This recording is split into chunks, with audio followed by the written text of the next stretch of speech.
कि कैसे जिब्राइल यूहन्ना के पैदा होने की भविष्यवाणी करता है। फिर दूसरे 26 से 45 पद में वह यीशु के जन्म लेने के बारे में बात करता है।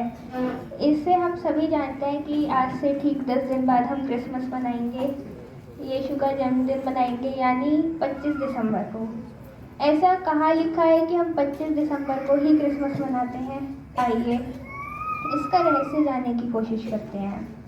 36वें पद को दोबारा सुनते हैं। आशी प्लीज इसको आप दोबारा रीड कर दीजिए।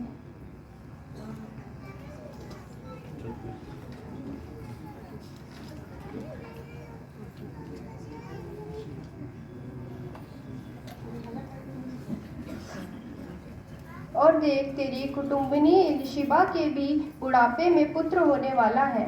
यह उसका जो बाँझ कहलाती थी छठवां महीना है। स्वर्गदूत ने मरियम को क्यों बताया कि एलीशिबा 6 महीने की गर्भवती है, जबकि उसने जकरिया को यीशु के जन्म लेने के विषय में कुछ नहीं बताया था? स्वर्गदूत ने मरियम को एलीशिबा के गर्भवती होने के बारे में इसलिए बताया क्योंकि उसने 15वें पद में जो कुछ भी भविष्यवाणी की थी वो पूरी हो। क्यों? यूहन्ना माता के गर्भ से ही पवित्र आत्मा से परिपूर्ण हो। जब मरियम एलीशिबा से मिलने गई, वह पवित्र आत्मा से परिपूर्ण थी। जैसा जिब्राइल ने कहा था कि पवित्र आत्मा तुझ पर उतरेगी और परम प्रधान की सामर्थ्य से तेरी छाया करेगी। इसलिए मरियम के संपर्क में आते ही एलीशिबा भी पवित्र आत्मा से परिपूर्ण हो गई और उसके गर्भ में जो बच्चा था वो भी पवित्र आत्मा से परिपूर्ण होकर उछल पड़ा। तब एलीशिबा से पवित्र आत्मा ने वो बात कहलवाई जो वह जानती भी नहीं थी। उसने कहा कि मेरे यीशु की माता मेरे घर आई है। ये बात एलीशिबा को पता भी नहीं था कि मरियम गर्भवती है। इसलिए उसने जो कुछ कहा वह पवित्र आत्मा में होकर कहा। एक बहुत बड़े इतिहासकार और फिलोसफर हुए हैं जिनका नाम है सेक्टर जूलियस अफ्रीकैनस। दूसरी शताब्दी में ये बहुत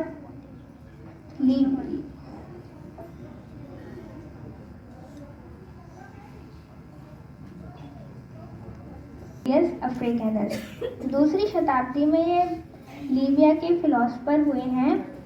इन्होंने लूका के पहले और दूसरे पद का गहराई से अध्ययन किया है।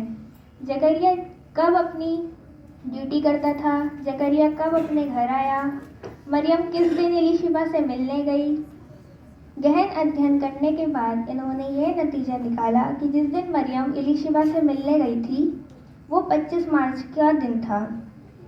25 मार्च को आज भी कैथोलिक लोग एक त्योहार के रूप में मनाते हैं जिसका नाम है फीस्ट ऑफ एनंसिएशन।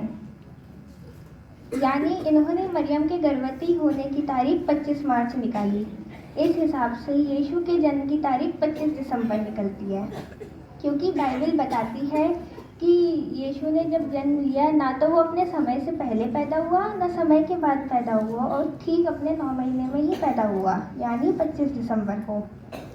तीसरी शताब्दी में एक राजा थे, राजा कॉन्टेस्टेंट। ये सन 330 से लेकर सन 333 एडी तक राजा थे।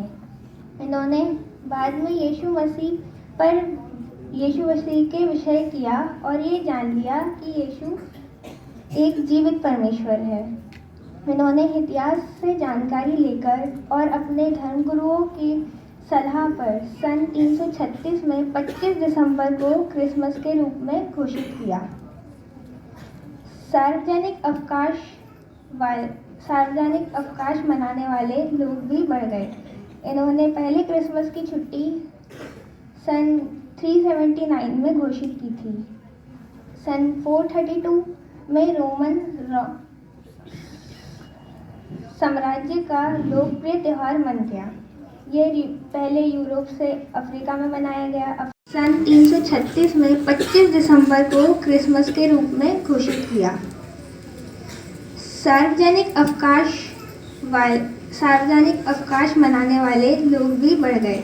इन्होंने पहले क्रिसमस की छुट्टी सन 379 में घोषित की थी। सन 432 में रोमन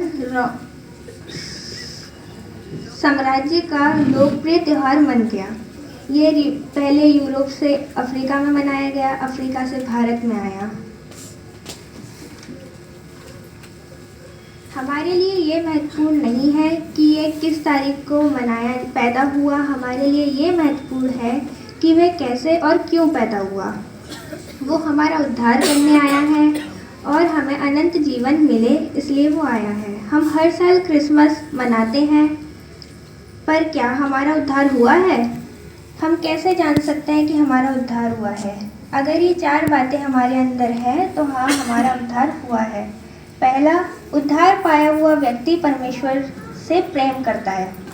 दूसरा, उद्धार पाया हुआ व्यक्ति पाप से घृणा करता है और गलती या पाप हो जाए तो क्षमा मांगता है। तीसरा, उद्धार पाया व्यक्ति दिखाने के लिए धर्म के काम नहीं करता है। चौथा, उद्धार पाए व्यक्ति का जीवन प्रार्थना का जीवन होता है।